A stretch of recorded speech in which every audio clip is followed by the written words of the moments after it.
Welcome to you my YouTube channel MK maths study. आज हम start करने वाले हैं संख्या पद्धति।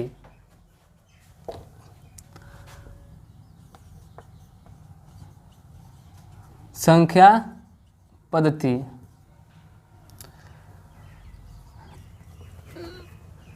इंग्लिश में इसे नंबर सिस्टम कहते हैं। संख्या पद्धति मैथ का एक ऐसा चैप्टर है जिसे अगर अच्छी तरीके से समझ लिया जाए तो मैथ का पूरा कंसेप्ट क्लियर हो जाएगा, क्योंकि मैथ जो है संख्या पद्धति के अंकों पर आधारित निर्मित है। जैसा कि हम जानते हैं कि अंक जो हैं वह 0, 1, 2, 3, 4, 5, 6, 7, 8, 9 ये हमारे मैथ के अंक हैं। इन्हीं अंकों को क्रमबद्ध तरीके से सजाने से संख्याओं का निर्माण होता है। जैसे कि यहाँ पर देखें 3, 4, 5 लिख दें, तब ये हमारा एक संख्या का निर्माण हो जाता है। इन संख्या में अंक 3, अंक 5 और अंक 4 का प्रयोग किया गया है। इन तीनों अंकों को क्रमबद्ध तरीके से लिख दिए तो हमें ये 345 दिखाई दे रहे हैं। अगर इनके क्रम को उलट दें, थोड़ा सा क्रम में बदलाव कर दें, तो ये हमारे संख्या 435 हो जाते हैं। अगर इसमें और क्रम को बदल दें तो देखिए यहाँ पर ये 543 हो गया। इसके क्रम को और बदल दिया जाए तो ये देखिए 354 हो गया। अर्थात इन सब एग्जाम्पल से हम यह देख पाते हैं कि अंकों की स्थान बदल दिए जाएं तो एक संख्या का निर्माण हो जाता है। तो इन्हीं अंकों के क्रमबद्ध तरीके को संख्या पद्धति कहते हैं। अब संख्याएं जो हैं वह कौन कौन सी हैं, संख्याएं कहाँ से शुरू होती हैं, इस चीज़ के बारे में देखते हैं।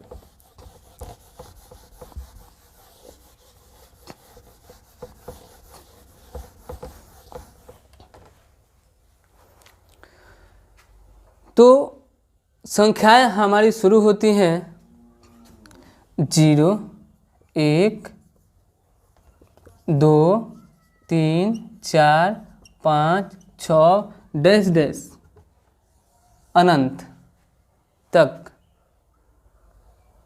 अर्थात संख्याएं शुरू होती है 1 से। जहाँ पर ये शून्य लिखा है मतलब यहाँ पे कोई भी संख्या नहीं है। शून्य मतलब खाली, उस चीज़ को ये दिखाता है। परंतु अगर इसका व्यवस्थित तरीके से प्रयोग करते हैं तो ये 10 गुणांक में वृद्धि हो जाते हैं। जैसे 1 लिख दिए, अब इसके दाएं साइड में अगर 1 0 लिखते हैं तो ये 10 हो जाएगा। एक और 0 लिखते हैं तो ये 100 हो जाएगा। परंतु अगर इस 1 के बाएं साइड में अगर 0 लिखते हैं तो इसमें कोई परिवर्तन नहीं होगा।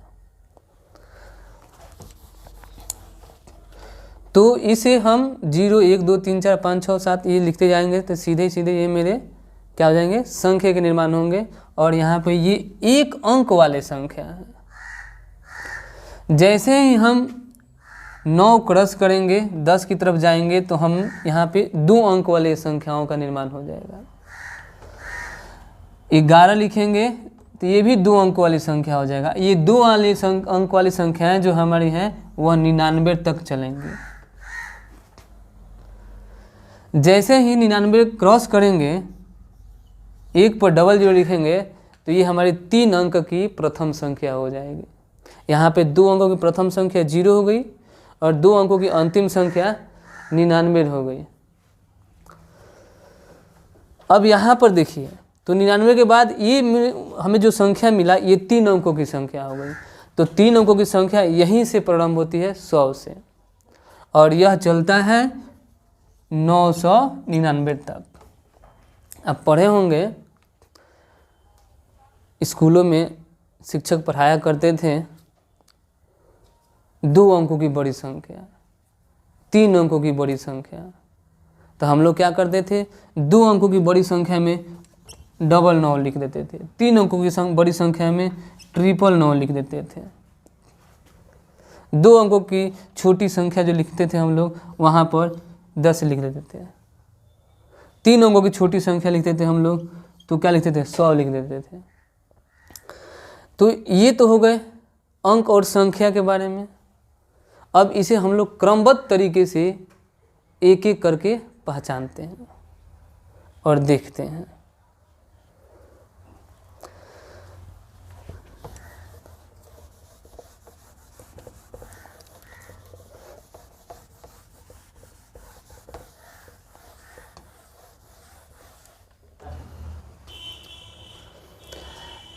अब हम लोग देखते हैं कि संख्या पद्धति जो है में संख्याएं कितनी प्रकार की होती हैं। तो संख्या पद्धति में मुख्यतः संख्या पद्धति में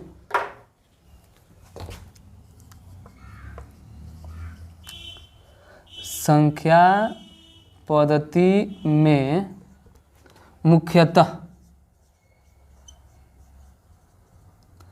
12 प्रकार की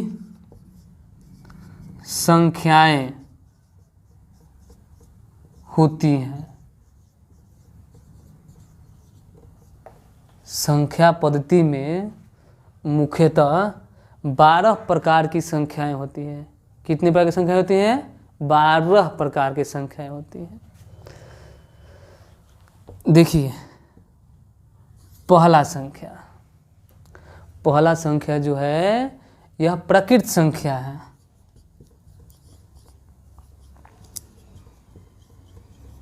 प्रकृत संख्या, इसे हम लोग इस तरीके से परिभाषित करेंगे, 1 से लेकर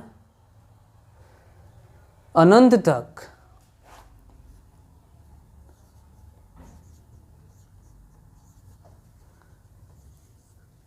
जो भी संख्याएं होती हैं इन्हें हम प्राकृत संख्या कहते हैं। शुरू कहाँ से होती है? 1 से।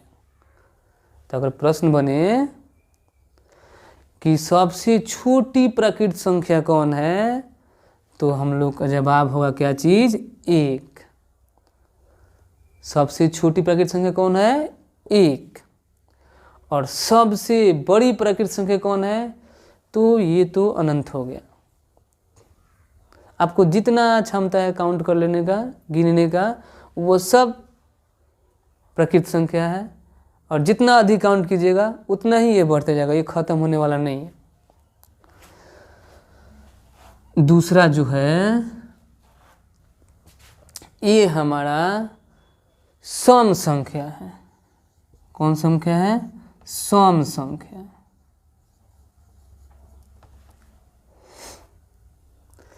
इसके अलावा विषम संख्या, तीसरा जो है वह हमारा क्या है? विषम संख्या। चौथा जो है ये हो गया पूर्ण संख्या। पांचवा जो है यह हो गया पूर्णांक।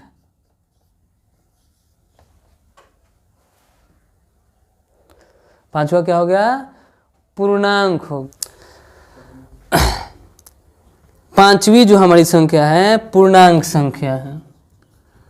पांचवी जो है कौन संख्या है? पूर्णांक संख्या है। इसके अलावे हमें 6 नंबर पर भाज्य संख्या मिलेगा। भाज्य संख्या दूसरा का नाम है, भाज्य संख्या को बोलते हैं यौगिक संख्या। क्या बोलते हैं? यौगिक संख्या।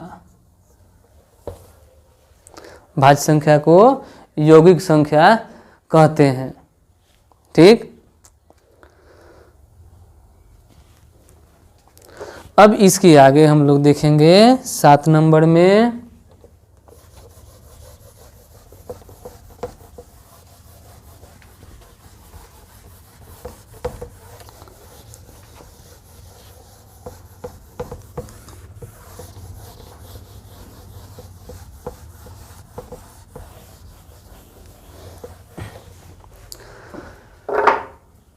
साथ में देखेंगे हम लोग अभाज्य संख्या। अभाज्य संख्या इसे हम लोग रूढ़ संख्या भी कहते हैं। इसका दूसरा नाम क्या हो गया? रूढ़ संख्या। इसके बाद 8 नंबर में सह अभाज्य संख्या।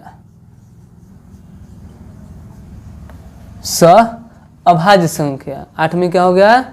सह अभाज्य संख्या। इसके अलावे हम लोग देखेंगे 9 नंबर में परिमेय संख्या। 10 में देखेंगे अपरिमेय संख्या। 10 में देखेंगे हम लोग क्या चीज? अपरिमेय संख्या। 11 में देखेंगे वास्तविक संख्या। 11 में क्या देखेंगे? वास्तविक संख्या। और अंतिम जो है ये हो जाएगा अवास्तविक। क्या चीज? अवास्तविक संख्या।